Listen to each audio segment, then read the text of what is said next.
these criminal laws. We have today our distinguished Professor S.G. Goudappanavar,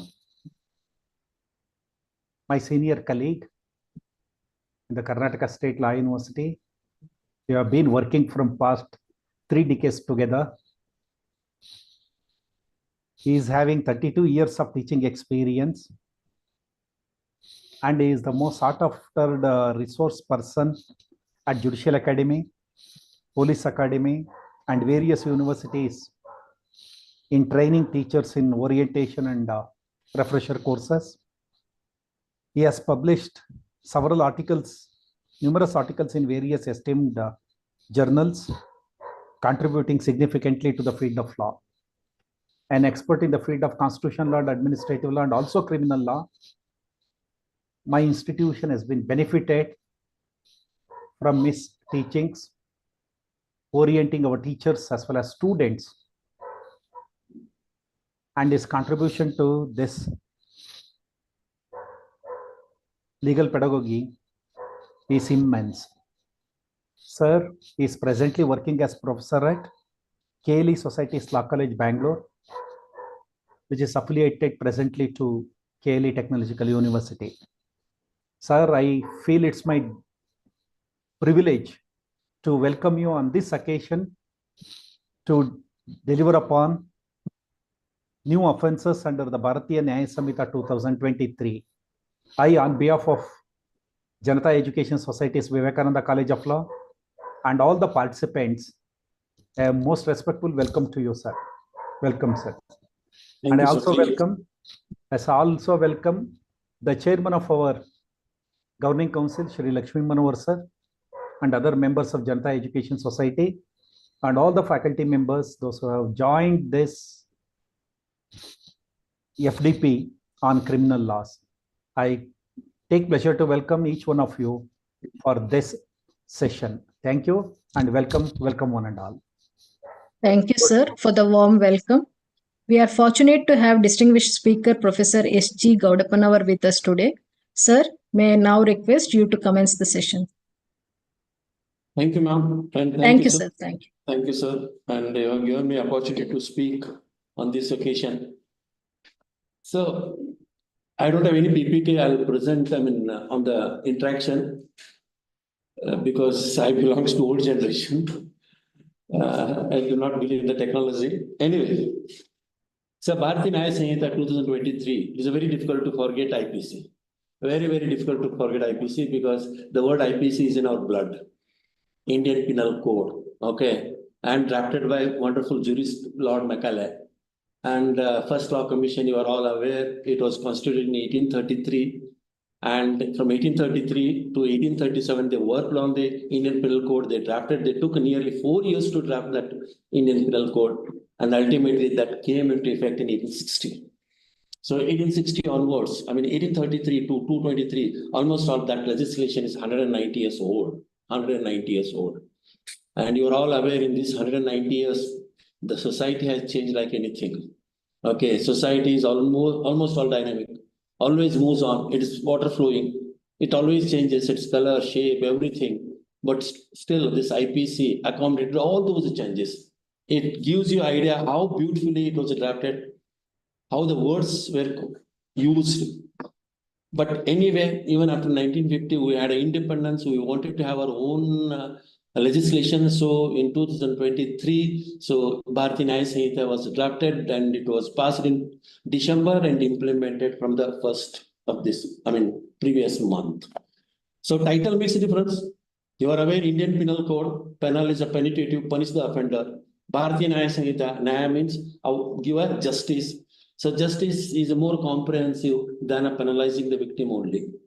Okay, Nyaya Sanhitha means, so penal law has to be seen only not from the point of a offender, only not from the point of a victim, it has to be seen even from the point of a society. So too many stakeholders in the criminal justice system. So is the state government has a stake, it is society has a stake, it is a victim has a stake, it is accused has a stake. Okay, a lot of various stakeholders are there. So considering the Bharathiya Nyaya Sanhitha with the Suraksha's new CRPC, so definitely it makes a sense that yes, there is a Nyaya Sanhitha because in a CRPC, so many rights are, I'm using the old legislation because I'm more comfortable with the old names. So new names are a little bit Hindi words. So let us excuse me if I refer to old names, it means that new legislations. Okay. So if you make a new CRPC, right, with the Bharathiya Nyaya Sanhitha, it makes some sense because there is a lot of time limitations are given for a trial and a lot of rights are given to the victim. Okay, he is entitled to get a compensation. Okay, if the punishment given to the accused person is less, convicted person is less, he can make appeal. So by considering all those things, definitely it's a Nyaya Sanhitha. But still, one critical aspect of this, even the Nyaya Sanhitha means the justice has to be given to the victims. Okay, so when the justice has to be given to the victim, it is only in the form of a appropriate punishment plus some kind of a compensation. Some kind of a compensation has to be given. And without the compensation to the victim, criminal justice is a partial, incomplete justice. Always we talk. So victim, he is the backbone of your criminal justice system. The victim who files a case, victim who files a FIR, victim comes forward to give evidences. Okay, he is the backbone, he is the pillar of the criminal justice system. He cannot be ignored. He cannot be ignored. So even if you look into the kinds of a punishment, to which new kinds of punishment, only one is added. What is the community service is added? Fine. And again, the same words are retained, the fine is retained. Got the point? So if you want to make it a real and Nyaya Sanhitha, then they should have added a compensation as one of the component in the punishment component, because there is a lot of a difference between the fine and the compensation. The fine always a mindset that it's a lesser amount. The fine always the mindset is that the amount goes to the state government. Even the judiciary has made some recommendation, some improvement that some portion of the fine must go to the victims. Okay, but definitely fine cannot be equated with the compensation. What I feel is that compensation should have been added in the criminal, Bharathiya Nyaya Sanhitha. It would have made a more sense. It would have made more justice oriented. Got a point? And moreover, keep in mind, IPC, Bharathiya Nyaya Sanhitha is substantive law. It gives you right. CRPC is a procedure law. So even though CRPC makes some provisions in respect of awarding the compensation, but had it been included in the Bharathiya Nyaya Sanhitha, that would have been more appropriate. Because IPC is substantive law. And I can claim as a matter of right. Procedure law is not a matter of right. Sometimes it's very difficult to differentiate between what is a substantive law, what is a procedure law. That is a different thing. But basically, the compensation word should have been there in the kinds of a punishment. And definitely, the victim would have asked more compensation. That is a different matter. Where the accused, convicted person, whether he has a means or no means, that is a different aspect.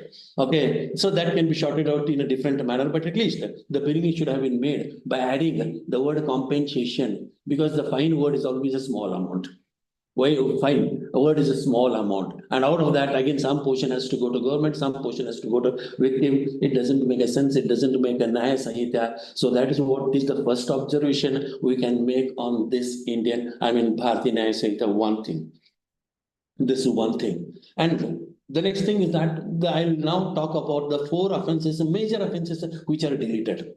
The 4 major, you are all aware, the 4 major offences which are deleted. Some other offences are deleted. For example, offences against measurements, they are deleted. The offences against a thug, actually 309, 310, 311, they are deleted. So I'm talking about the 4 major offences. 309, attempt to commit suicide, is deleted. It is no more offences. It's no more offences. It should have been deleted long back. Long back it should have been deleted. So the amendment to IPC was overdue. But anyway, this has been done in the Bharathiya Nyaya Sanhitha. In a British legal system, it was done in 1965. The abolition of attempt to commit suicide act was passed. So according to that act, so attempt to commit suicide is no more offences. And now we are doing it.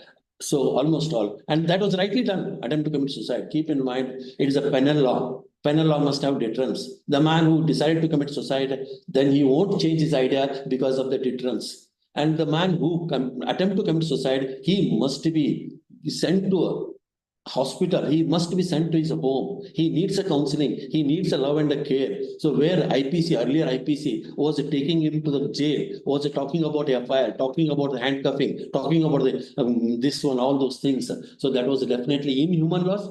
And rightly Supreme Court said in case of a Ratim case, then again it was changed in a Gani Gaur case. Then there came another important case about, that Kundapur case, nurse case, right to suicide, that euthanasia case. It was decided, I think, in 2003 something. I mean, then recently 2018 common cause case. So where now the Supreme Court accepted the passive euthanasia but not accepted the active euthanasia. Anyway, that was definitely welcome. And next important offences which was deleted, rightly it was deleted in 2019 by the Supreme Court in one case, adultery. Okay, adultery was deleted by the Supreme Court. It was struck down as unconstitutional because they said that right to privacy. They said that John Stuart Mill, liberty theory, whoever are adult person with a sound-minded person, so whatever they do with the consent, it extremely comes under privacy. And there is no criminal or business on that matter. Whatever they do with their own consciousness, okay, only thing is that the consent must be free, and moreover, they must be sound-minded person. Whatever they do, if it is harmless, it cannot be subject matter of a crime. That's what the Supreme Court said, and I think it is said in the Simon Joseph case, or it could be a Nodol's case. I'm not sure. So in that case, it was Supreme Court struck down that 498 adultery. But there's a lot of a debate was there. It should not have been struck down because adultery is not an offense against a husband. It was an offense against a marriage or a family. And the marriage family is two important institutions. Sometimes the marriage and the family needs to be preserved. So sometimes security is more important than liberty. But in this case, Supreme Court thought that liberty is more important than security. And the present Chief Justice of India, Justice Chandrachud, was the person who delivered justice in that case, who struck down 498A. And again, I'm telling you, in 1985, on the same cases, 498, Article 14, Article 21, and Supreme Court said that adultery is intra-constitution, not ultra-constitution. And that judgment was delivered in 1985. And that judgment was delivered by his father. Got the point?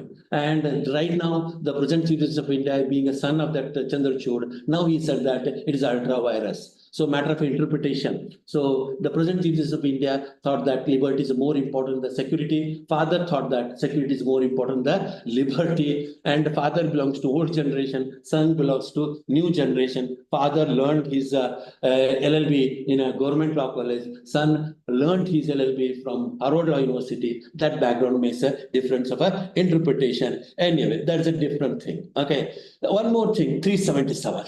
Again, it was struck down. Again, that was handled by present Chief Justice of India. And 371(7) was actually, it was not struck down, it was written down. It was written down. And the meaning of a written down. The written down means the scope of a section will be reduced to make it compatible with the principle of a constitution. It will not be struck down, it will be saved. How it will be saved? The scope would be reduced. Okay, the impact would be reduced. Make it compatible with the principles of a constitution. So in that case, the Supreme Court 377 is not applicable where the persons involved are two adult persons and they are free consents. So whatever they do, again, it comes in the privacy. So it is applicable only when the person is a minor, or it is applicable only when one person consent is not a free. That was the interpretation given by the Supreme Court. But this legislation has totally abolished 377. Totally abolished 377. That is really one of the grave area in the present legislations. Okay, because now the third gender does not have any kind of a protection under the new Bharathiya Sanhitha. So under the new Bharathiya Sanhitha, the person is included even third gender. They explicitly mentioned, which was not there under the IPC. By virtue of a 2014 National Legal Service Authority Act, the Supreme Court has identified third person is also person under Article 14, under Article 2150. So by virtue of that, now under the Bharathiya Nyaya Sanhitha, yes, they are the person. But now after abolition of a 377, sexual harassment, any sexual assault on a third gender, where it comes. And if you look into the rape law, if you look into the offences against a woman or a children, where it has been defined gender basis. Rape has been defined on a gender basis. Okay, a man said to commit a rape against a woman. Okay, so rape is not neutrally defined. Okay, so man cannot commit a rape against a man. Woman cannot commit a rape on a woman. So what is the scope? What is the protection available to third gender? That is a big vacuum. Big vacuum is created. Even if you look into sexual harassment, even if you look into the voyeurism, they are all defined on a gender basis. So definitely the only protection available to third gender, either they can file a case under the assault or a battery or a grievous injury or a simple injury, or if in that process, if the death is caused, either culpable homicide or a murder. So they don't have any protection of a sexual harassment. Okay, so this is what there is some need. Changes again in the under the new law that third gender needs to be protected. If he wants to protect, I have some special provision for them. Otherwise, make those sexual harassment and rape provision neutral. That would take care of it. If you do not make it a neutral, then the third gender would be left out of the Bharathiya Nyaya Sanhitha as far as the sexual offences are concerned. So this is one definitely loophole existed, and the government has also made a statement. Yes, we are ready for some accommodation of a changes. Let us see. These are the statements they are made. So this is one thing I would like to comment upon the third gender. So if you look into the person's definition given in the Bharathiya Nyaya Sanhitha, they clearly mentioned, explicitly mentioned, it includes a third gender also. So when it includes a third gender, then the rape provision must have been redefined, reinvented. Again, the rape provisions are based upon the same earlier logic, earlier mindset that society consists of only two gender, male or a female. So it means that this Bharathiya Nyaya Sanhitha has not contemplated the changes happen in the gender, neutral gender. So this is one observation I can make it. So now, another important thing, I'll make it. You know, section 4, I think 5. Section 5 of the Bharathiya Nyaya Sanhitha gives appropriate power to appropriate government to reduce the life imprisonment. You are aware, even in the section 50, what is a life imprisonment? So life imprisonment, Supreme Court has in so many cases interpreted that life imprisonment means entire life behind the bar. It is a literal interpretation. Okay, so that literal interpretation takes a different shape when you come into the operation. Okay, so there is in earlier legislation, IPC, there is section 54 and 55. Okay, those sections are accommodated in section 5 of the Bharathiya Nyaya Sanhitha. So under the earlier act, section 54-55 empowers the government to reduce the life imprisonment not less than 14 years. Not less than 14 years. So obviously, any person who has been sentenced to life imprisonment, literally entire behind the bar, but into the operation, by going into this method practice, he will be released on the 14 years based upon good conduct. So usually life convicted person always waits for 2 days. 2 days, particularly January 26th and August 15th. So all the persons will be released on the August 15th or 26th because they completed 14 years and they have shown the good conduct. So it means all practical purpose, life sentence means 14 years. This is what is a convention. It is what is a convention. Now, this has undergone changes under the Bharathiya Nyaya Sanhitha. Bharathiya Nyaya Sanhitha, so many provisions has redefined the life imprisonment. For example, the life imprisonment in case of a gang rape, the life imprisonment in case of the woman who is less than 12 years, in less than 16 years, they have clearly defined that life imprisonment means entire life behind the bar. Okay, so even if you take section 117, subclause 3, if it causes a grievous hurt with a permanent disability or with a permanent vegetative state, then you could be punished for life imprisonment. Life imprisonment means entire life behind the bar. It has been explicitly stated, explained. Got the point? So now my question, when you have some provisions, life imprisonment is explained, defined that entire life behind the bar. Fine. Section 5 empowers under the new act, empowers the government to reduce his life imprisonment not less than 14 years. Got the point? Now, my question, here is a lot of ambiguity, a lot of a confusion. Now, question, section 5 operates on wherever the punishment is given life imprisonment and where the explicit provision is made that life imprisonment means entire behind the bar. Now, my question, whether section 5 government can use to reduce that life imprisonment not less than 14 years. Got the point? Here we are stuck. Okay, so governments may say that wherever life imprisonment is explained, it has not specifically excluded Section 5 operation. They are not mentioned there. Okay, this is argument will be obviously advanced by the government. On the other hand, other persons will argue, what he will argue, when we have explained the life imprisonment means entire life behind the bar, it means that you do not have the power to reduce their punishment. So both two thoughts are possible. And both these interpretations may not amount to inappropriate. Both are logically right. Both are right in their own way. They are right in their own way. Now the question, this ambiguity is created.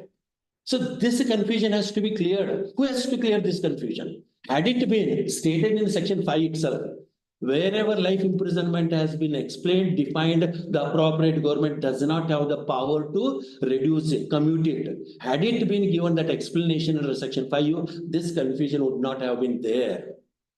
Now that explanation neither given in Section 5, neither given in other section wherever the life imprisonment is defined. So why this ambiguity you left it? Why this confusion has been created? Now this confusion always, always no legislation can be perfect. Every legislation will have some gaps, and that gaps will be cleared by whom? Always that gaps will be cleared by the judiciary. Judiciary is always there to fill the gap by way of the interpretation. So the matter has to go to the Supreme Court to get a clarification, and it takes its own time. Till that point of a time, this uncertainty prevails, the confusion prevails. And one important characteristic of a law is that certainty must be the most important character of a law. And if the certainty is not achieved by the law, if it creates more confusion, then what is the use of that law? The law is meant to create certainty. Certainty may come at the cost of justice. Okay, or confusion may be sometimes at the cost of a certainty. Okay, but certainty is definitely required. In this case, there is a possibility. The legislature might have applied their mind. They have added one explanation under Section 5. Just one explanation, 2 lines. Wherever life imprisonment is defined, the appropriate government doesn't have power. These 2 sentences would have made a more clarity. So now this clarity has to be brought by the judiciary, and the litigant has to spend the money, and he has to go to the court, and ultimately it is the Supreme Court has to give, and Supreme Court, you are aware, division bench. Sometimes the division bench doesn't maintain its own consistency, then conflicting decision, then matter goes to the constitutional bench. It takes its own time, too much money has to be spent. You have to wait for further period. I think that this is one drawback, one lacuna existed under the present. And one more thing I'm telling you. Earlier legislation, IPC said that life imprisonment can be reduced, but not less than 14 years.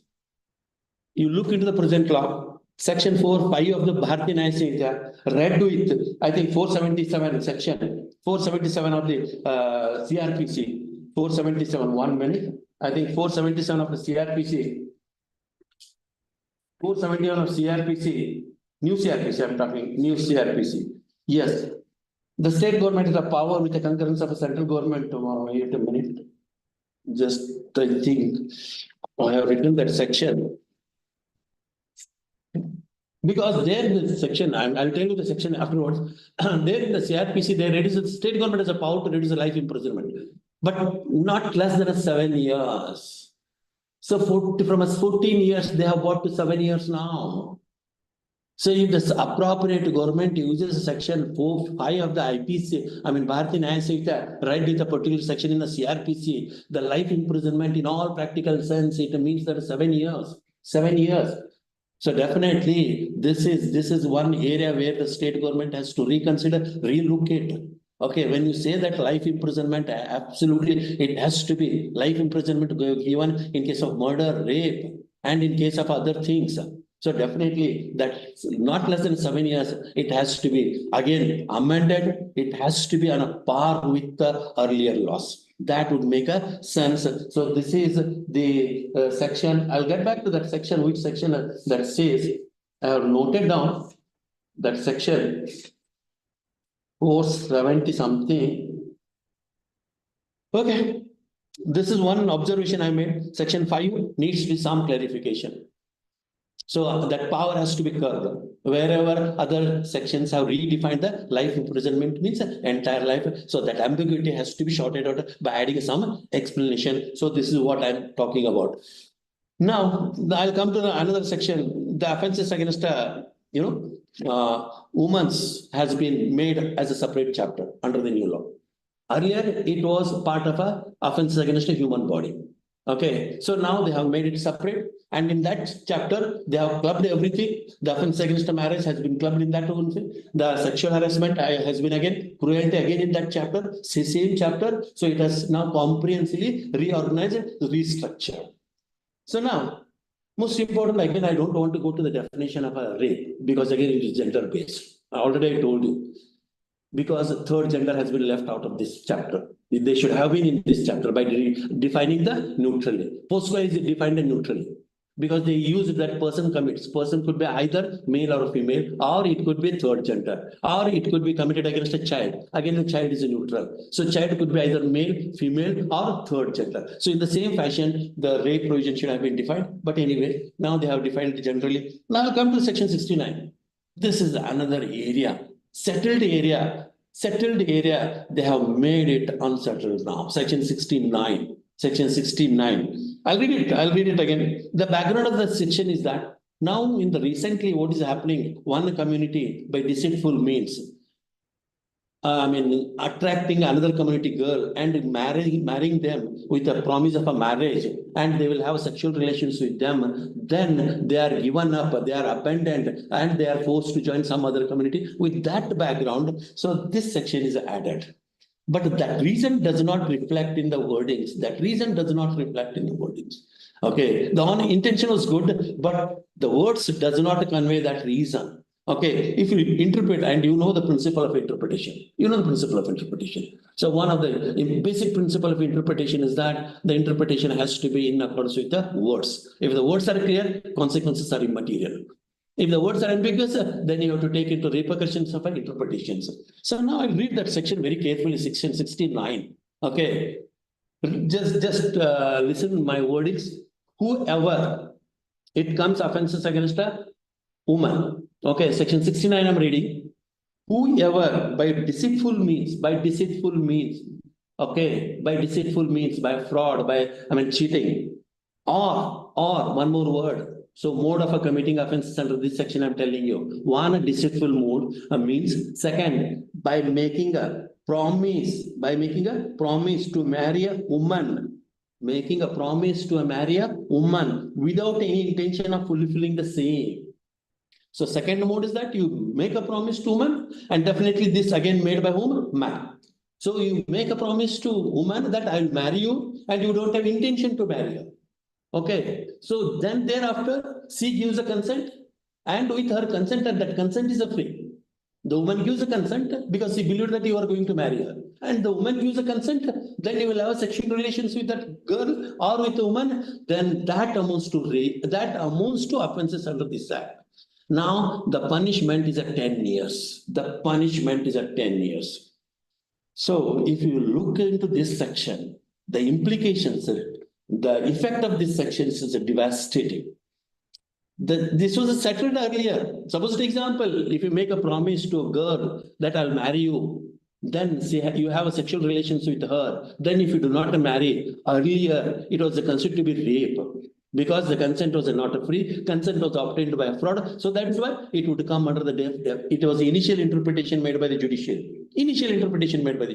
Gradually, judiciary changed its attitude, changed its interpretation. What the Supreme Court thought that at the later stage, no, it cannot be, come under the rape, most probably because the woman is a grown woman, matured woman, sound-minded woman, and she has given a consent, and she knows for what action she is giving a consent. She knows the sexual relations, and if she gives a consent, and thereafter, if the man refuses to marry, then she cannot file a case of a rape. She cannot file a charge sheet or FIR for rape. Most probably, she could file the case of a rape, fraud. This was the interpretation made by the judiciary at the 1990 end or 2000 decade, 2010 decade. So matter was settled. When you have love affairs, and boy makes a promise, thereafter boy fails to make fulfill the promise, and he had a sexual relations with a girl, then this girl should file a case against him, cheating or fraud, but not a rape. This was settled. Now, this section 69 now reopened, redigged it. What it says that when the person makes a promise to marry her, And at the time of making a promise, he did not have intention to marry. This has to be proved. How can you prove that the man did not have intention to marry her at the time of making the promise? This aspect, proving this aspect becomes very, very difficult, very, very delicate. Okay, so sometimes, take example, the man had a genuine intention to marry her and he made a promise to marry her, but he could not marry at the later stage because of some other reasons, because of some other factors which are beyond his control. What will you bring that fellow under this? At the time of making promise, he had a genuine intention.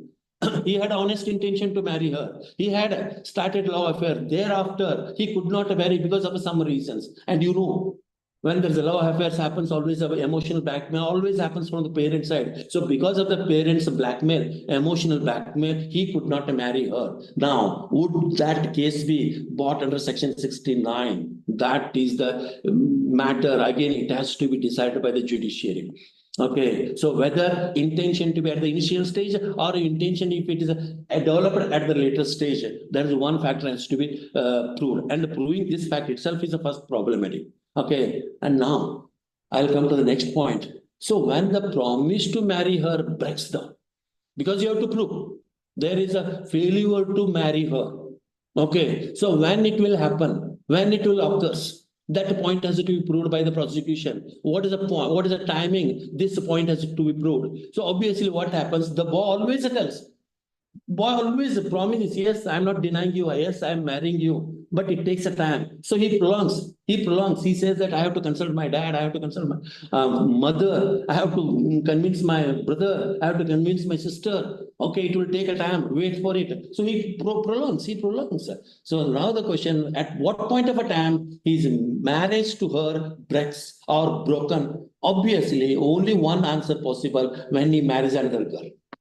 When he marries another girl, then we can say with authoritatively, without any confusion, he has broken the marriage. Got the point? So till that point of a time, Section 69 operation is very difficult. So till that point of a time, the Section 69 has to wait. So when he has marry another girl, then we can conclusively say, yes, he has broken the promise. Till that point of a time, it's very difficult to determine conclusively whether he has broken the promise or not broken the promise. So what amounts to broken the promise? What ingredients will be attached to broken the promise? Again, the judiciary has to set out certain guidelines, certain principles, certain parameters. So till that point of a time, so this confusion prevails. And one more thing, I'm coming back. Boy is adult, girl is adult. We are in the 21st century. The girl has given a consent to sexual acts. Boy has consented for sexual acts. Okay, now whether does it consider privacy? Two adult person, consensual act, why you are making a crime, as the present Chief Justice of India has said in the adultery case. Whenever consensual act cannot be ground for the criminal action, it ought to be ground for a civil action. And we are in the 21st century, and we are in the era of a living relationship. What is a living relationship? Two persons, adult persons, okay, they are living together, enjoying a sex, and moreover, even it doesn't make a promise to marry her. Okay, so in that case, if that is a legitimate, how it could be criminal under Section 69? Definitely Section 69 will go to Supreme Court. Definitely it will be questioned on Article 14 and Article 21. Definitely we are in the era of privacy. Most probably again, the persons could be charged. The persons could be charged for the cheating, fraud. Okay, and again, if he proves that his intention was not a bona fide intention, his intention was a different intention, again, I told you it is very difficult to prove it. So this is one thing, and another thing. We are in 21st century, and this section makes one presumption. This section makes one presumption. What kind of a presumption it makes? This section makes a presumption is that always it is a boy who makes a promise to girl that I marry you. The other point. This section makes a presumption that it is a boy who makes a promise to girl that I marry you. Vice versa not possible. Is it not possible that the girl would make a promise to boy that I would marry you? Definitely, it is possible. We are in the 21st century where the women are more advanced than a woman. I mean, men, they are more educated. In more sector, they are well employed, well educated. Their status is changed. They are no more confined to kitchen room. They are everywhere. So definitely vice versa. If the girl makes a promise, boy believes, and the boy is insisting to girl to marry, but the girl has broken the promise. Now, this incident, where you get it, where you bring it, and definitely this incident don't come under section 69, because in 69, the boy has to make a promise, and it is offences against woman. So you cannot bring that incident under the section 69. So obviously, this would come under only in the cheating, in the fraud. So why this discrimination? So in respect of a boy, one parameter. In respect of a girl, one parameter. So this section needs some kind of a interchange. This section needs some kind of a relook. So definitely we are in a era of equality, 21st centuries. So definitely Supreme Court can relocate someone, definitely will go to this court and definitely challenge this. So let us see what the Supreme Court interpretations. Okay, this is what one thing I would like to tell you. Now, I'll come to one more section. Section 103, subclause 1 and subclause 2. Okay, 103 new, I'm talking about. This is section punishment for a murder. Okay, in earlier law, the section 302 for a murder. Okay, murder, fine. So now in the new legislation, it is for a murder. What is the punishment for murder? Punishment for a murder, either death or imprisonment for life. Got the point? And again, I'm telling you, imprisonment for life is not explained. Some sections have explained imprisonment for life. Imprisonment for life, for example, in a rape, for example, in previous assault, life means entire life behind the bar. But section 103 does not define what is a life imprisonment. So for all practical purpose, again, you take it as a 14 years, as a convention, as a practice. Okay, if you go by the Bharathiya, new CRPC, again, it can be, could be 7 years. Okay, so now, section 103 subclause 1 talks about the punishment for murder. There is one section is added, one section 3 subclause 2. Okay, so what is it? I read it, so 1 section 3 subclause 2. When a group of 5 persons, acting under a concert, acting under plan, acting under common understanding, murders. Okay, 5 persons, more than 5 persons, under common understanding, under common plan, then what you should do? You murder. And you know the difference between the culpable homicide and the murder. You got the point. So you should murder. And murder on what grounds? There are 6 grounds are stated. 6 grounds. You should murder on the ground of a race. You should murder on the ground of a caste. You should murder on the ground of a community. You should murder on the ground of a sex. You should murder on the ground of a place of birth. You should murder on the ground of a language. And if you murder on the ground of a personal belief, 7 grounds are added. 8 is also added. And 8 is any other ground. Any other ground means that word cannot be interpreted literally. It has to be interpreted the previous 7 grounds. 7 grounds are added. If you commit some murder on the ground of a race, caste, community, sex, place of birth, language, personal belief. And how many persons must involve? 5 persons are involved. And it should be murder. And what is the punishment? Death or a life imprisonment for life. Same punishment. Whatever punishment is given in section 1, 103 subsection 1, same punishment is added in 102. 102 main proviso, they wanted to curb the tendency of a mob lynching. You know, a lot of a time recently mob lynching is happening. And you are aware, you might have read in the newspaper. Honor killing, you might have read in the newspaper. And communal violence, one community has killed another community based upon a caste. Okay, and you have witnessed a lot of a language war. Tamil Nadu versus Karnataka. Okay, Kannada versus Tamil. So where Tamilian kills a Kannada. Okay, Kannada people kills a Tamilian. So that also happens. Place of a birth or a language. So they wanted to curb this kind of a tendency. So they added. Now, my question is, the punishment for murder is the same. The punishment for this also same. Then don't you think the whatever I ground said would be taken care in the murder? So definitely, if I kill 5 persons kills another person on the ground of a sex, that is also murder. If 5 persons kills on the ground of a caste, that is also murder. If 5 persons kills on the ground of a community, place of birth, that is also murder. So there is a scope under the murder. There is a scope under 103 subclause 1. So 102 subclause 2 would have been read in 103 subclause 1 itself. Had it been punishment is more, then I would have understood the differences. Punishment is the same, similar punishment. Okay, so I don't understand the logic. Because the murder 103 subsection 1 is capable of covering one subclause 2 also. Because the punishment is the same. Murder, if you kill on any ground, it's a murder. If you kill any person on the language basis, murder. If you kill on the person on the basis of a linguistic murder, if you kill any person on sex, murder. Honor killing is a murder. Mob lynching is a murder. If you wanted to curb the tendency of mob lynching, honorary killing, communal killing, you should have prescribed more offenses, more punishment. But you kept the same punishment. Then what is the purpose of this? And again, I'm telling you one more reason. So take example, what is the section, earlier section 34, common intention.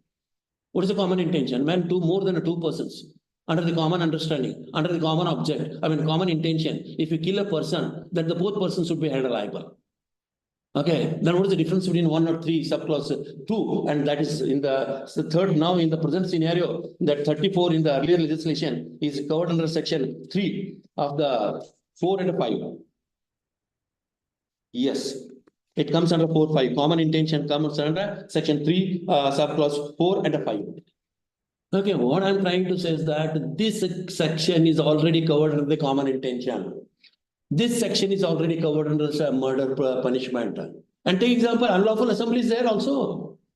When 5 or more persons with a common object commits any punishable actions or illegal act or any act punishable, that comes under unlawful assembly. So if the offense committed by 5 persons, that would obviously comes under the unlawful assembly punishment. 149 under the old act. Right with 302 under the old act. So when there are so many sections are capable of covering the honor killing or mob lynching or communal killing, and you are prescribing the same offenses, I don't understand the logic behind adding this section. This rationality I failed to understand. Had it been difference in the punishment, I would understand. If the same quantum of punishment you have prescribed, it means that there is no necessity to add this section. This section scope would have been already taken by other section. So this is one criticism I can make out section 103 subclause 2. Got the point? And now I'll come to one more section. That is a section 104. This is another added, one more new offense is added. I'll read it again because I have not prepared the PPT. I'll read it again. Listen carefully and you comment. Okay. Listen it carefully. Whoever being under the sentence of imprisonment for life. So the first ingredient under 104, the person must be under the imprisonment for a life. He must be under the imprisonment of a life. The word used is under. Underline that word.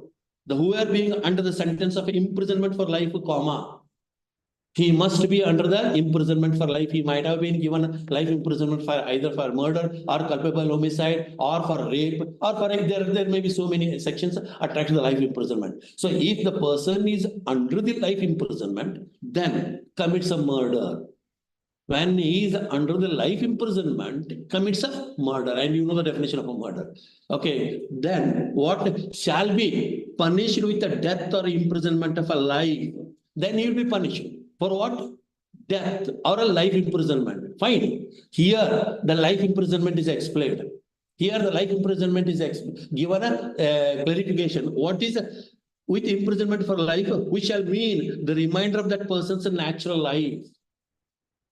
Got the point? So 3 point. To come under 104, what is required? First, he must be under the sentence of a life imprisonment. Next, he must commit a murder. Then the punishment are 2 kinds, either death or life imprisonment. And life imprisonment means entire life behind the bar. There is, I don't understand. There is one gap.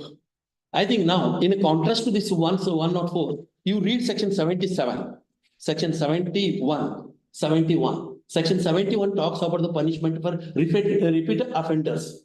What it says, whoever has been previously convicted for any offense punishable under section 64, 65, 66 and 60, 70 and subsequently convicted for offence punishable under any said section shall be punished imprisonment for life, which means reminder of a natural life.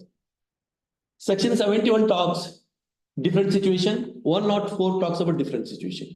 In 71, if you already committed offence earlier, got the point? If you commit offence, then it will be punished for entire life. But under 104, you must have committed the offences, you must be undergoing the imprisonment. During that time, you must commit a murder, then you will be punished for a life imprisonment, entire life behind the bar.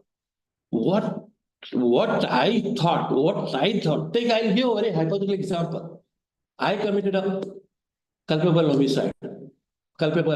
I was sentenced life imprisonment. You are aware. Take a old law. I was released after 14 years for good conduct. Point. Now thereafter commits a murder. Do I come under section 104? I committed a culpable, sentence for life imprisonment, spent 14 years inside jail. I came out of it. I am free bird now. Now I commit some murder. So for me, the punishment would be 103 subclause 1. I will be either death sentence or life imprisonment. 103 subclause 1 doesn't have a life imprisonment explanation. Here, 104 life imprisonment as an explanation. Entire life behind the bar. So the condition is that I must commit when I am inside the jail under the life imprisonment. Okay, I must commit the murder of either fellow, colleague, or either jailer, either office, or I must commit the murder when I am out of the jail on the parole. Got the point? If I already undergone the sentences, I completed 14 years, came out of it, and if I commit a murder second time, then I won't come under 104, I come under 103. What is the logic behind this? So you have made a two classification. One classification, who commits a murder when he is under the life imprisonment. Another classification, who commits a murder second time when he is not under the life imprisonment, already completed the life imprisonment. Two classification. Now, whether these two classification founded on the intangible differentia, whether these two classification, whether it satisfy Article 14, what is the ground rational classification? Why you make a difference? One person under the life imprisonment commits a murder, and one person already committed the murder and he has completed his sentence, came out of it and commits a second murder. So in both situations, committed a murder second time. The only difference, the first time committed under the life sentence is second time after the completion of a life sentence. For me, it doesn't make any sense. Someone may argue, yes, there is a logic, sir. The person who has completed 14 years and he has came out of it means he has improved, he has shown good conduct, so he should be shown a leniency. So someone might argue in that logic. Fine. If you put argument, yes, he has completed 14 years on good conduct, he is released, so now he has committed a murder, so he cannot be equated to the person who has committed a second murder when he is in the life sentences. Then he has committed a second murder, means whether he is reformed, whether he has changed or not changed. He has not changed. Simply on the technical sense, you have completed 14 years and he has committed a murder second time when he is not in the sentence, so you are giving him a benefit. So this is what I think, that word under should not have been there, what I feel. A word under should not be there. Whoever has committed a life imprisonment earlier, and if he commits a second murder, then he should be given a life imprisonment, entire life behind the bar. That should have been a logic in 104. This is what I personally believe. So this word under word should have been removed, should have been deleted. This is what my opinion, this is what I feel, because you makes a classification, one under the imprisonment, one outside the completion after the imprisonment. So if the two persons commits a second, why you are treating it differently? What is the logic in treating it differently? And whether this classification is just classification, unjust classification, whether it violates Article 24, 21 or Article 14, it leaves to you. So this is what is 103, 104. Now, 106, again, it's a new section added. Not new section, it is there in the earlier law. It was a 304A. Now it is a 106, and 106 has a two clause, subclause 1 and subclause 2. And you are aware, subclause 2 is not notified. It is kept in abeyance because some protest happened by the transportation authority, the driver, and they says that this section is too harsh. So the government has, yes, assured, it will reconsider, we'll talk to you. Thereafter, we'll think about this section 106 subclause 2. And section 106 subclause 1, you are aware that was similar to 304A. So what is the 304A? When the death has happened by the act of a person with the negligence or recklessness, which does not amount to culpable homicide, the punishable was 2 years in the earlier law, and in the present scenario, that punishment has been made 5 years. Got the point? So now the punishment for a rash driving, rash act or negligence act which causes a death but does not amount to culpable homicide. So that act must have caused death but not amounts to culpable homicide. Then you are punished under 106 subclause 1. The punishment is being 5 years. In case of a medical practitioner, it's 2 years. Okay, point. So now I'll have some explanation of 102. So 106 subclause 6(2). I'll read it section carefully. You listen. I'm talking about 106 subclause 2. Again, I'm telling you, it is not notified, it is kept in abeyance. It is not in a practice. It is not enforced because of a diverse of opinion. Whoever causes a death of any person by rash, negligent driving of a vehicle. So difference between 106 subclause 1, 106 subclause 2 is that in one, death might have been caused, and death might have been caused because of any act.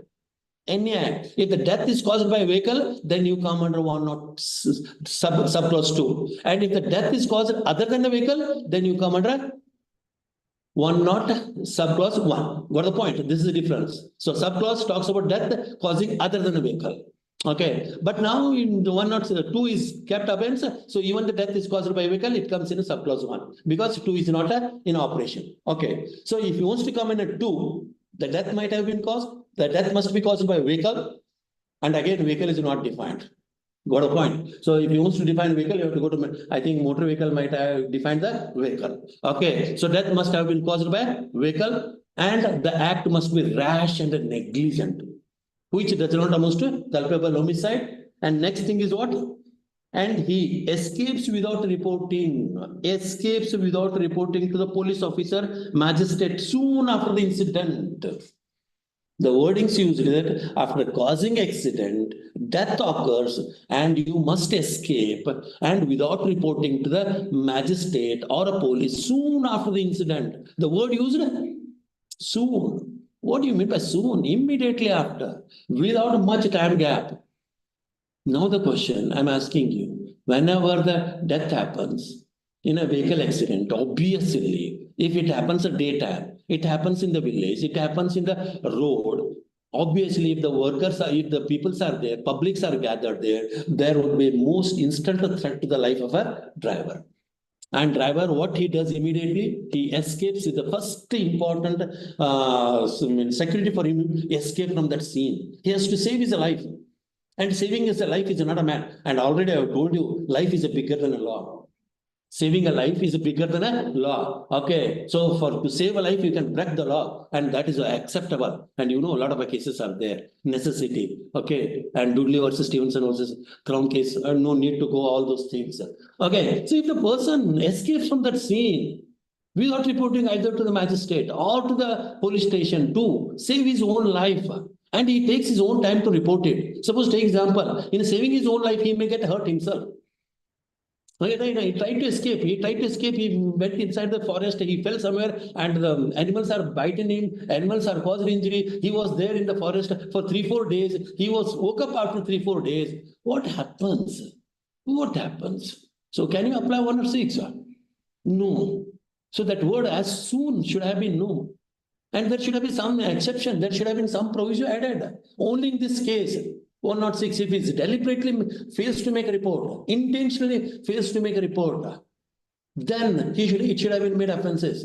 So the words, if you take those words literally, judiciary will be always there. They will correct it. Okay. But again, I told you, it takes its own time to correct it. So by that time, some damage should be already done. Okay. So what I'm trying to take, 106 subclause 2 needs to be some kind of a reframing, rechange. So soon words require some clarification, some explanation, or some illustration should have been attached to that section 2. So that's what comment I can make about the one or subclause 2.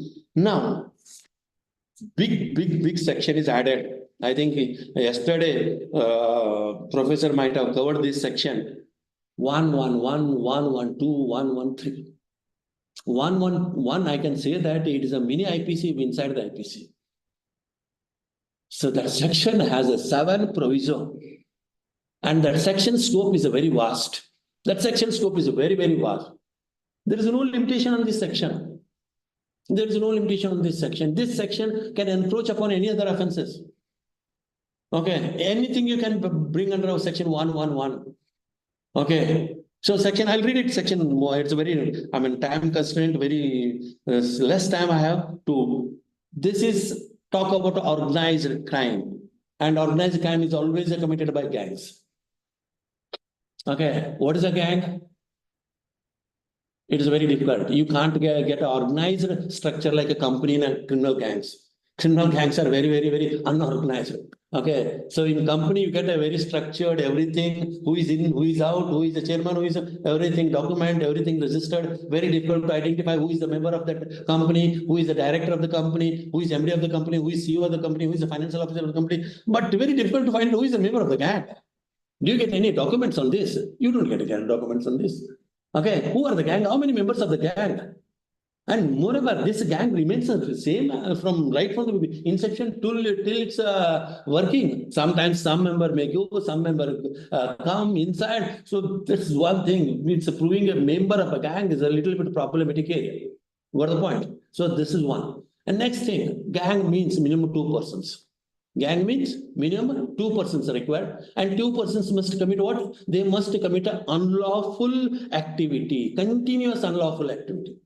2 persons must either single-handedly or both person, they must be gang, and with a common understanding, under common plan, with a concrete, they must commit what?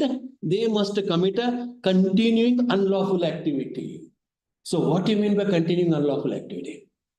What do you mean by continuing unlawful activity? So continuing unlawful activity has been defined there in a subclause 1. And again, I'm telling you, you are all aware the principle of interpretation. And interpretation, always when you talk about a definition, usually 2 words are used. Include or a means. Okay, whenever the definition starts with a means, the scope is different. Whenever the definition starts with include, scopes is different. So include, the definition is not exhaustive, you can add something also. Means the definition is very narrow, it is restrictive, you cannot add anything. So here, gang must do unlawful activity, continuous unlawful activity, including, keep the word, underline the word including. So whatever word I'm using, they are not only those words, anything else than these words. Got the point? What? Including a kidnapping. I'll go word, including a robbery. Vehicle theft, first time, Indian Penal Code, Bharathiya Nyaya Sanhitha used a vehicle word in a theft. Till that of a time, only theft was included. Vehicle theft used to come under the theft for first time. So if the gang tried to commit a vehicle theft, that is considered as organized crime. So theft, okay, theft. Then extortion, land grabbing.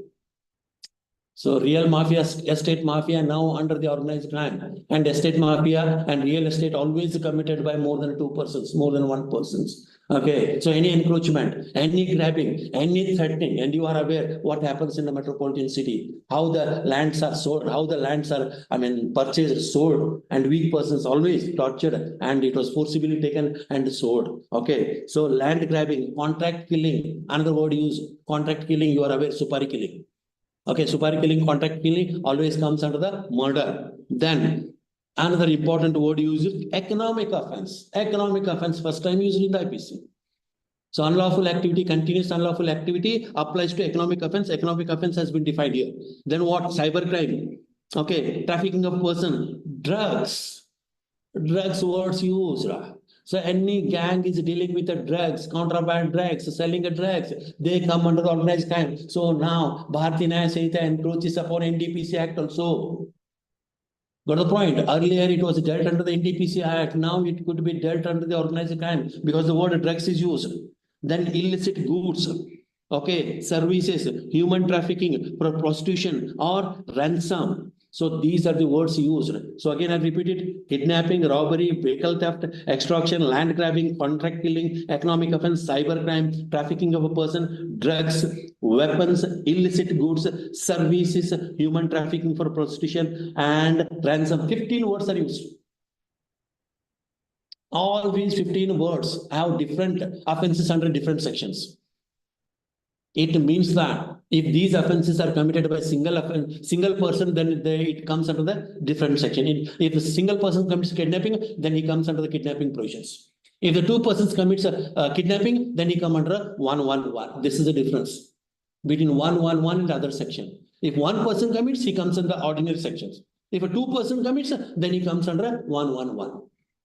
Okay, so this is what is considered, and the act might have been committed by single persons or member of the persons with a contract. Then what is unlawful activity or syndicate organized crime? There is a difference, two or more person. What is a continual unlawful activity? You must have committed a continual unlawful activity, including kidnapping and all those things. What is a continuous unlawful activity? Continuous means you may say that continuously, regularly. No, that is not the idea. Under 111. The continuous means previously 10 years. Go back 10 years.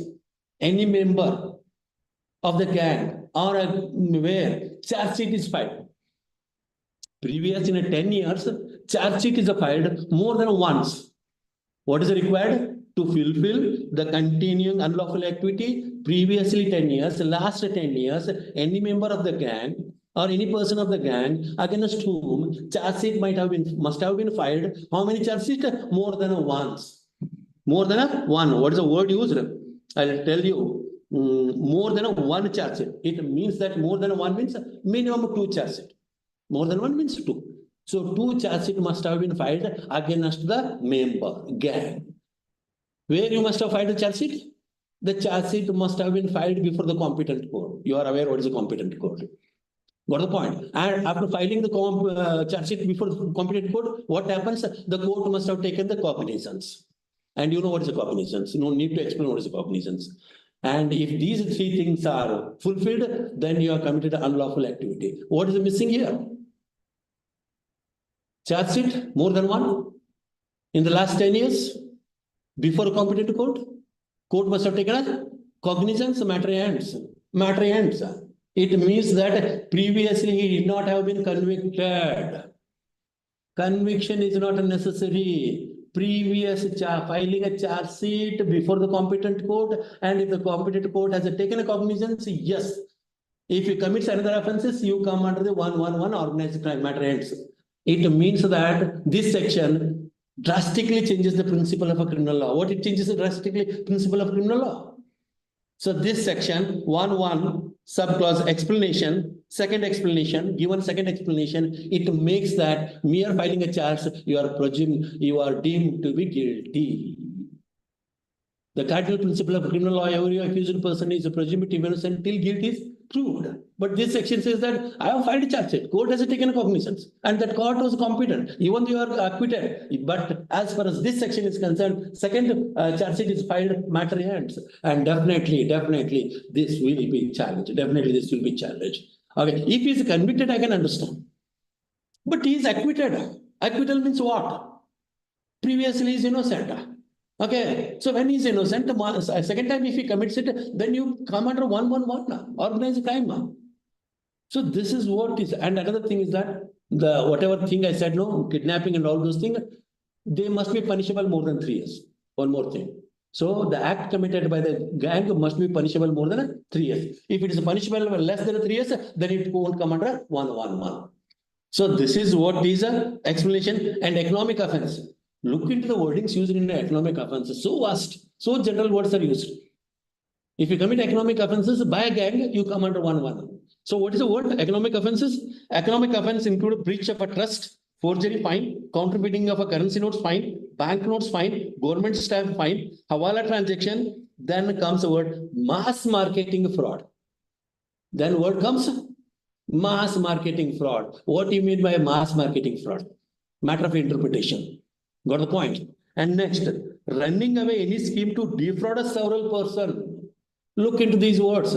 Running away any scheme to defraud a several persons. So what you can bring here? Take example, mall Punji schemes, mall in the market Punji schemes. They come, they say 20,000 goods, you take it at 10,000 rupees, throw a price. Then pay 10,000 rupees. After 15 days, take a 1 lakh rupees product. So all these schemes can be bought here. Okay, or take example, a lot of financial institutions coming with what? Deposit your amount, I will pay 40% interest. So all these things are likely, definitely these things will take all those care. Then take next sentences. Doing any act in a manner with view to defraud any bank or a financial institution. Take this case, doing any act in any manner with a view to defraud any bank or financial institution. Particularly, these financial institutions, cooperative society, cooperative sector, what a lot of cooperative sectors are failing.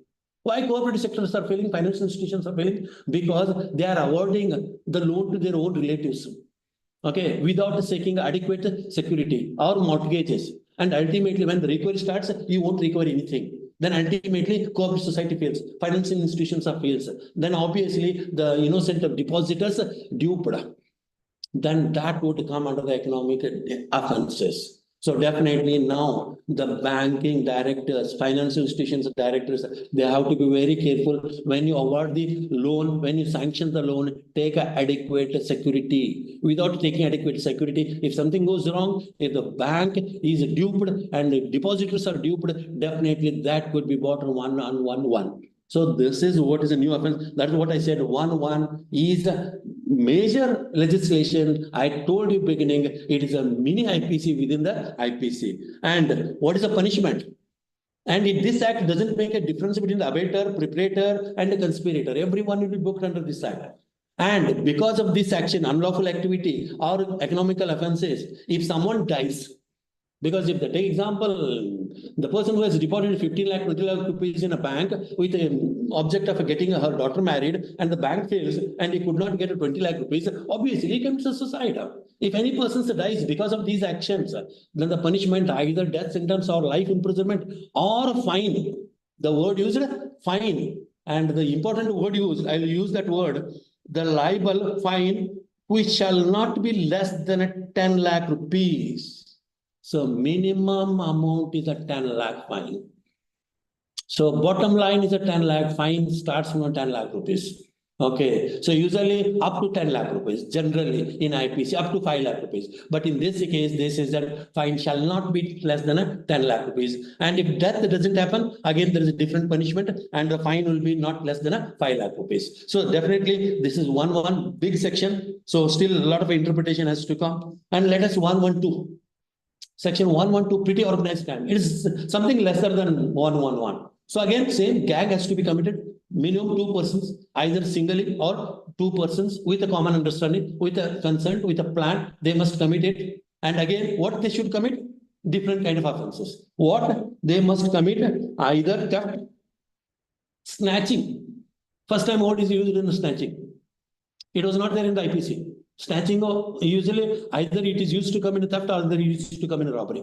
But this time, snatching explicitly said it comes under 112 petty organized crime when the snatching is committed by minimum 2 persons. When with a common understanding, with a plan. Snatching, cheating, unauthorized selling of a tickets, unauthorized betting, gambling, selling of public question paper, and any other similar criminal act, then it is called a pretty organized crime. So lesser kind of offenses are included in 112. And what is the punishment? Again, it has defined, explanation is given. Then punishment is that the minimums, the punishment up to 7 years, but not less than 1 year.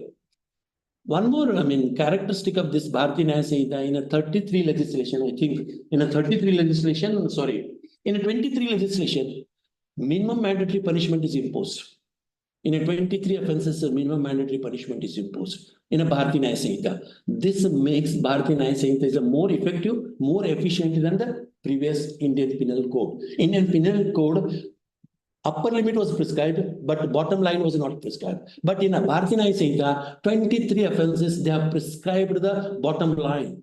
If the offense is approved, you can't go below this punishment. You have to. So this mandatory minimum punishment concept is emerging in 20th century. It shows that why this concept is becoming more popular and more popular because of a lack of an inconsistency in awarding the sentence by judges.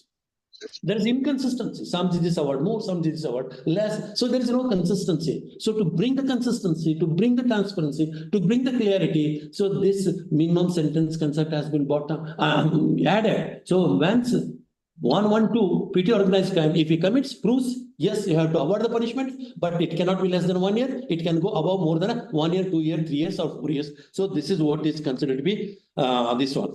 So now 113, another terrorist offense. Terrorist act is defined. First time it is defined in IPC.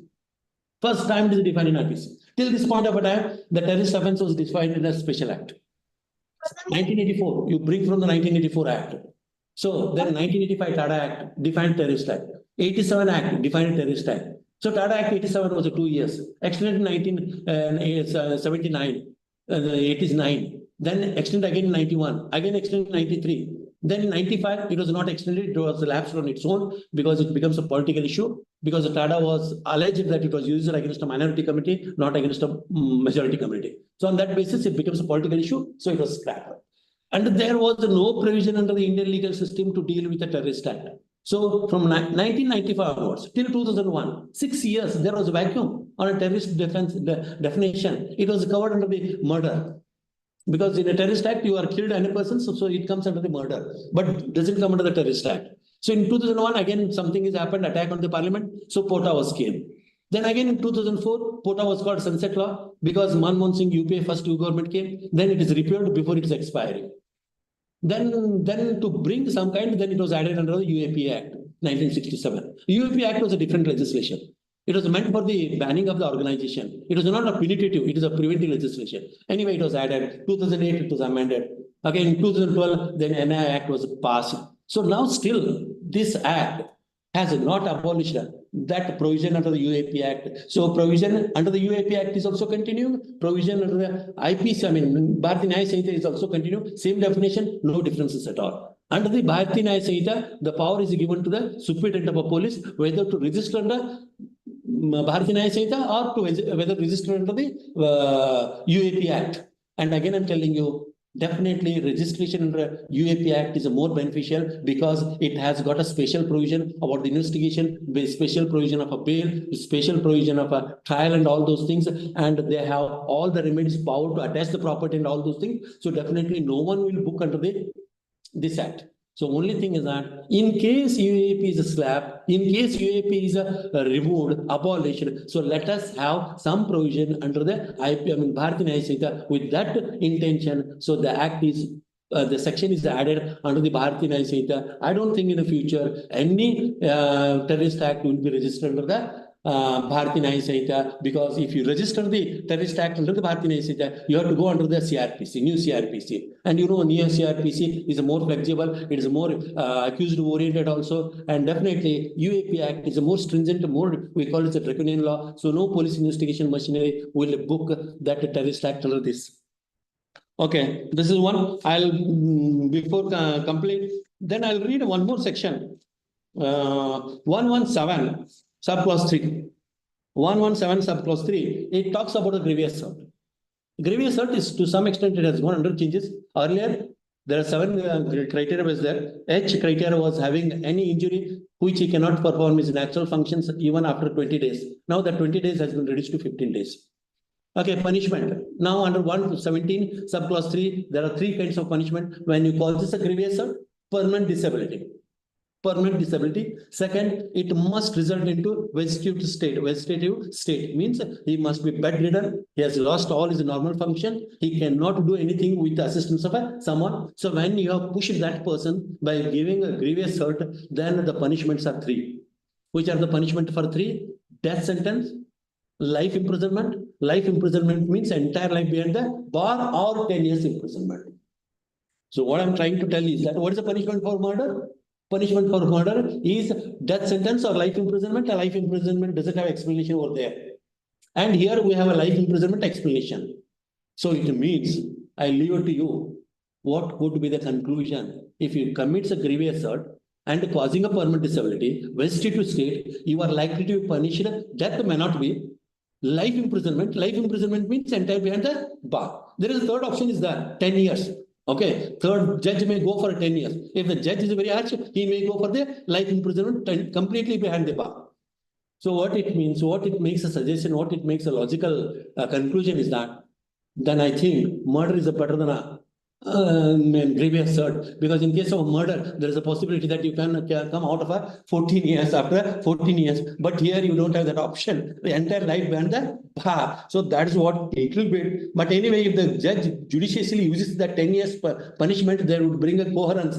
Otherwise, if judges uses this punishment of a life imprisonment, then it disturbs the coherence between the punishment of a murder and the punishment of a grievous hurt. This is what I am talking about it.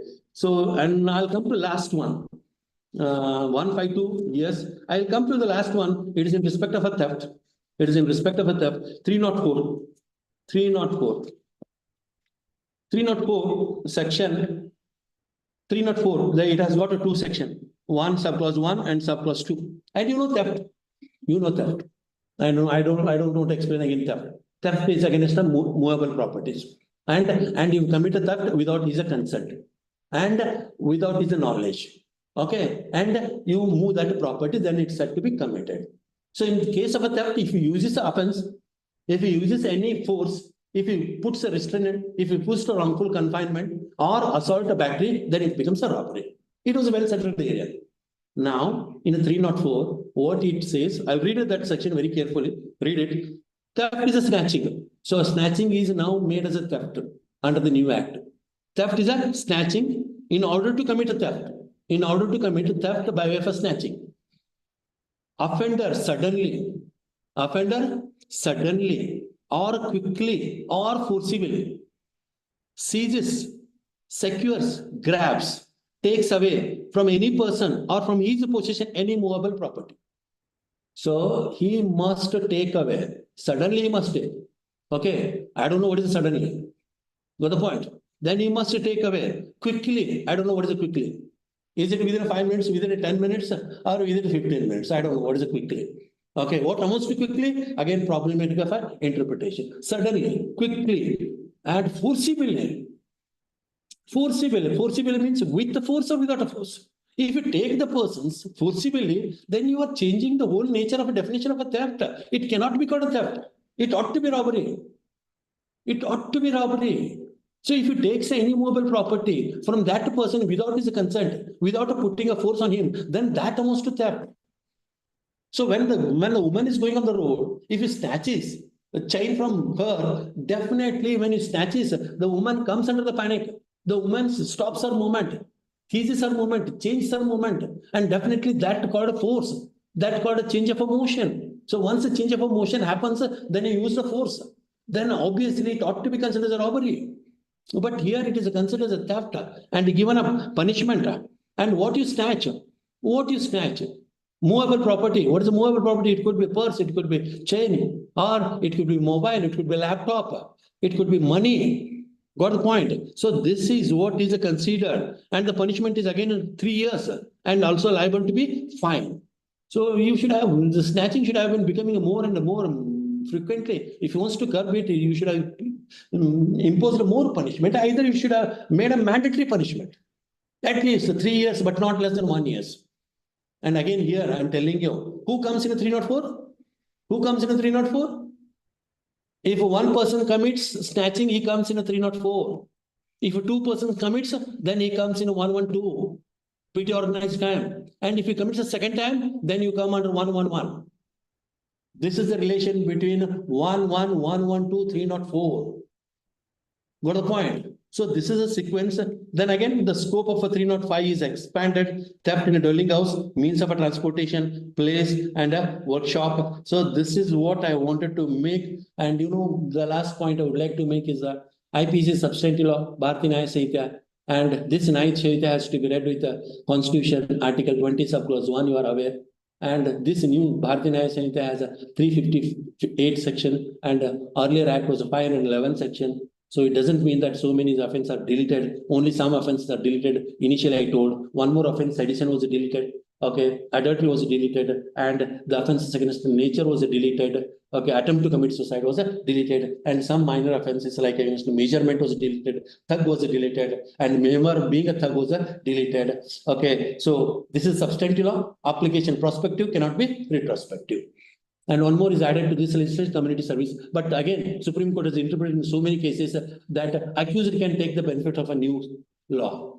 Okay, so take example in one section, community service is defined in where theft is happened and the value of a theft property is 5,000 rupees. It is recovered, then he can be given a community service. Community service is not defined; it is defined in the CRPC.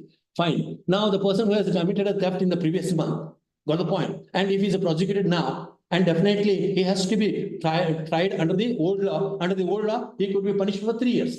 Now we can say that, Your Honor, why you are punishing me 6 months or 1 year? Under the new act, community service, give me benefit of community service. So definitely he can plead the community service. So that is what Article 20 subclause 1, the accused can take the advantages and it cannot be against his disadvantages. So this is what is so IPC definitely it will be there for another 10 years, 15 years, because whatever the actions are happened previously, it has to be registered under IPC, but it could be registered under the new criminal procedure code, but old law applies. Old law applies when the punishment is lesser than a new law. If the new law is having a lesser than the old law, then the new law applies. So this has to be kept in mind. So this is what all I wanted to say about the new criminal law.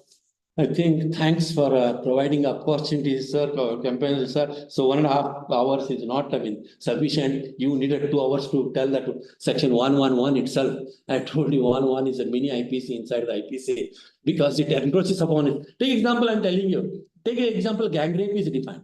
Okay, if the person, more than 2 persons, a gang raped a girl, got the point. So whether you bring under 111 or whether you bring under gang rape under the offense against woman, there is no clarity. Got the point? So 1.1 is encroaches upon all other sections. Got the point? So this clarity has to evolve. So wherever the group is added in other section, there this section should not encroach. So that's kind of some clarity should have been given in the section. Well, let us see what the Supreme Court will unfold, what the directions, what the interpretations it will make till it will take 3-4 years to settle the things. Till that point of a time, confusion goes on, prevails, and that is the journey of a law. And always the law, no law is a perfect. Always Aristotle says that every law is imperfect. Okay, it's only time equity principle will make it a law perfect. Okay, with these words, I end my lecturing. Thank you, sir. Thank you for your insightful and engaging session. Your expertise and thoughtful perspectives have provided us with valuable knowledge about Bharathiya Nyaya Sanhitha. With your permission, can we proceed to the queries posted in the chat box, sir? Yes, one more thing I would like to ask. My specialization being in the IPC, don't ask me question related to CRPC. Because I am not a CRPC. Don't connect with the CRPC. If your question is related to CRPC, I am unable to answer it. I am making my stand very clear. So let's the question related to only IPC. Okay, sir. Dr. D. Srimati asks, good evening, sir. I have small doubt whether there is a provision for incarcerated transgender. There is no provision under that act right now. I'm unable to answer it because I have not read complete also because a lot of things are kept, open. I have no idea, Ashwini, frankly speaking. I have no idea. Okay, sir. Thank you. Next, Srimati. Okay, go ahead. Next, Srimati Kalpana ma'am says, thank you for the informative session, sir. Is there a difference between common intention under IPC and organized crime under BNS, sir? No. That again, they said that under plan. Okay. So again, it has to be interpreted. Whatever the common intention, same concept has to be taken. Okay. So the information must have been shared by the members. So again, the one talks about the vicarious liability also. Okay. Vicarious liability. Okay. It takes that every member is liable. So the question is that, suppose, take example, gang is a 10 members consisting and 2 members with understanding commits offences. Can you bring all other 8 members under this section? That is a problematic area. That is a problem. If all 10 members with understanding, if they commit it, yes, fine. Okay. If out of 10 members, there was some understanding only between 4 or 5 persons and other remaining 5 persons are not aware of it, but they are member of the gang. but they are member of the gang. So what will be the status of Allah? What will be the position of Allah? So that has to be cleared by the judiciary again. That has to be cleared by the court. And again, she asks, all these gray areas under BNS have passed legal scrutiny, isn't it, sir? That is what scrutiny has been passed from the parliament end. It has been not passed from the point of a judiciary. Judiciary is a different, okay. And obviously, the law will be tested when it put into operation. There are two things: making a law is one thing, and implementing a law is another thing. And already beginning, I told you, no law is perfect. Every law is bound to be imperfect. Okay. So when you put into operation, and society is always dynamic, it moves on, changes on. So definitely the law has to stand its judicial scrutiny when it is challenged before Supreme Court. And obviously, I think someone will take the BNS, some provisions of it will be taken to the Supreme Court. Definitely. Next, Rajeshwar Rao sir asks, does BNS has undergone judiciary clearance before passing by legislature, particularly under Section 5 of BNS, that is life imprisonment? No, that is not, because the judiciary before passing it never goes to the judiciary. It never goes to the judiciary. It will go to the judiciary only after once after legislation is passed. Till the bill is passed, it is a domain of a parliament to verify, test it, whatever they wanted to say it, they can say it. Once the bill is made a law, then the domain of a parliament is over. Then now it becomes a domain of a judiciary. Judiciary will interpret it. So judicial interpretation is different. Okay, sir. Thank you. If any participants have queries, can you please unmute your mic and ask the questions? Any participants? Thank you, sir, for addressing all the queries. Good evening, ma'am. Good evening, ma'am. Here, Dr. M. Jayashree from Mysore University School of Law. So Yes, I would ma'am. like to ask some suggestions from the sir, that is resource person. So that is quick, that is, as a word has been taken, that is quick, as soon as possible. So that is, it depends, as you said now, that is the duty of the legislature. Now, when the case comes to the judiciary has to interpret on the basis of the dispute or the case that what is quick. So how much time they can take. So that is the thing, I think. Is it not, sir? Quick is such a word that if you define it, it becomes rigid. If you leave it, it becomes more flexible. Got the point? If you define Sir, it, if you define it, a quick means 10 minutes. Got the point? Yeah. Then it becomes rigid. If anything more than 10 minutes, then it will be different. So leaving from case to case, then again I told you that word is suddenly. I think it should not have been there in the theft. First of all, that snatching should have been come in the robbery. Okay, sir.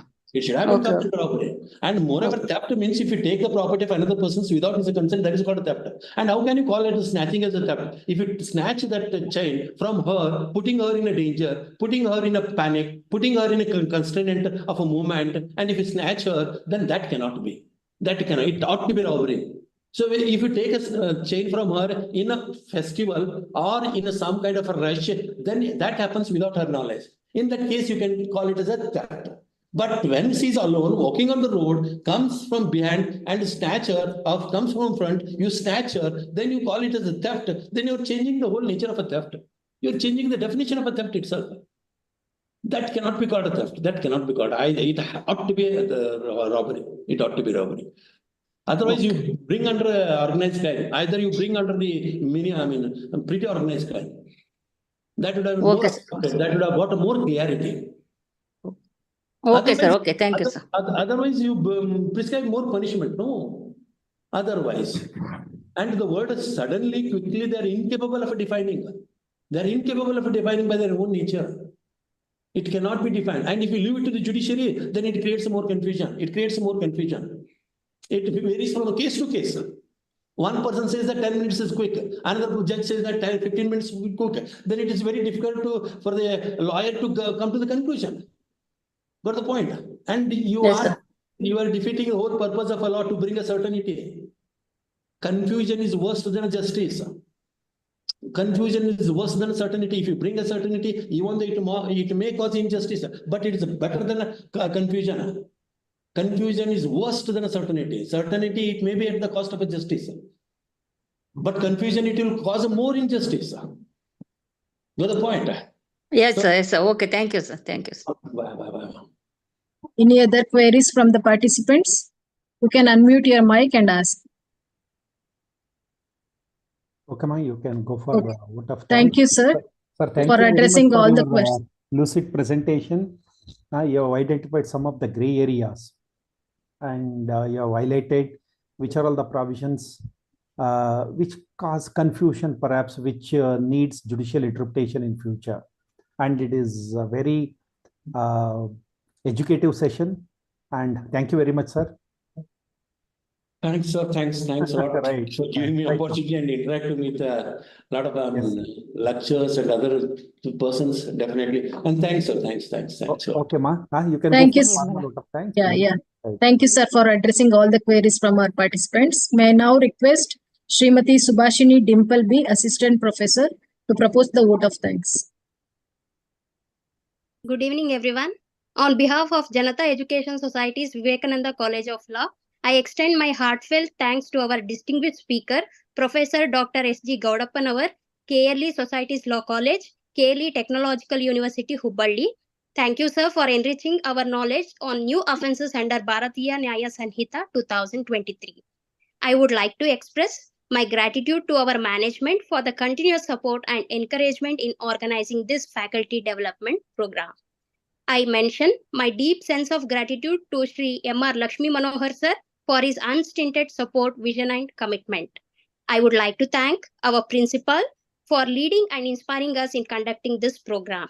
My heartfelt thanks to our program coordinator, Srimati Nirmala P. Hegde Madam, and IQAC coordinator, Dr. Bhuvneshwari Madam, for being the backbone of this program. I also thank all the principals, participants of various law colleges for your active involvement and enthusiasm. Thank you, one and all. Over to Nirmala, ma'am. Thank you, Subhashini, ma'am. Participants are requested to fill out the feedback form, the link for which has been posted in the chat box. And tomorrow's session will be on changing paradigm of criminal jurisprudence by Professor Dr. C.S. Patil, Director, Kilpa, sir. Thank you, one and all, for your active participation.